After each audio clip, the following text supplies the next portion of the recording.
त्रिकोणमिति से शुरू करने से पहले हमको समकोण त्रिभुज के बारे में जानना होगा।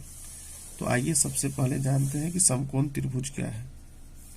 तो वह त्रिभुज जिसका एक कोण समकोण तथा अन्य दो कोण न्यून कोण हो उसे समकोण त्रिभुज कहते हैं।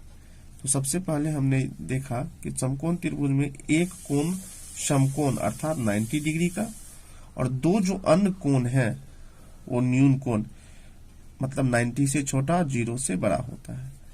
तो सबसे पहले अगर यहाँ हम देखें समकोण त्रिभुज को, तो समकोण त्रिभुज में देखें 3 कोण होता है, 1 2 3।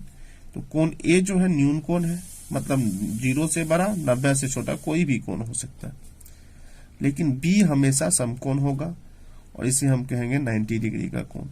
फिर सी भी न्यून कोण है।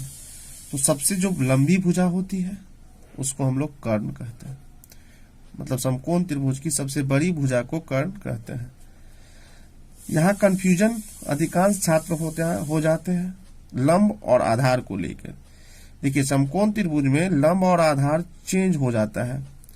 इसके लिए हमें ध्यान रखना होगा कि अगर यहाँ पे हम थीटा रखते हैं तो आधार ये कहलाता है BC और लंब कहलाता है AB।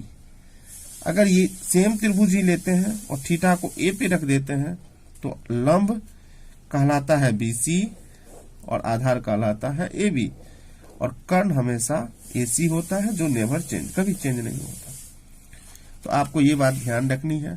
अगर आपको कह रहा है, अगर हम सपोज करें साइन A कह रहा है अर्थात हम समझेंगे कि थीटा A पे है तो P/H होता है साइन का फार्मूला।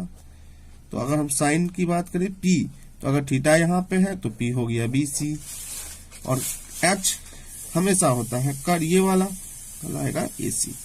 इस तरह से आप साइन A और साइन C का अर्थ समझ गए होंगे। अगर साइन C की बात करें तो साइन C यानी कि थीटा यहाँ पे है, तो थीटा अगर यहाँ पे है तो साइन C P/H तो P हो गया AB और H हो गया AC।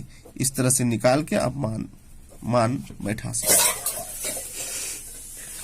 अब कर्ण मतलब H परपेंडिकुलर P और बेस B का मान निकालने के लिए पाइथागोरस महोदय ने हमें एक फार्मूला दिया है p² + b² बराबर h²।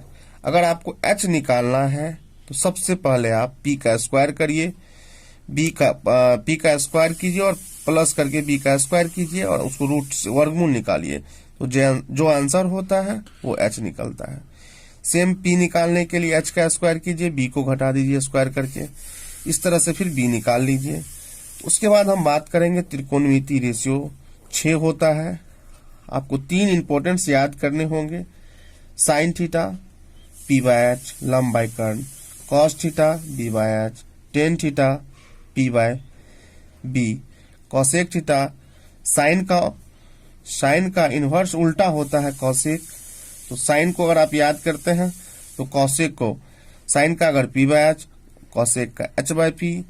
उसी तरह से कॉस का उल्टा सेक होता है, कॉस का B/H तो सेक का H/B। सेम तरह से टेन का P/B तो कॉट का B/P। तो इस तरह से आज हम त्रिकोणमितीय अनुपात का फार्मूलाज को सीखे हैं। अगला क्लास में हम इसका आगे का फार्मूला देखेंगे। धन्यवाद। लाइक करें, सब्सक्राइब करें।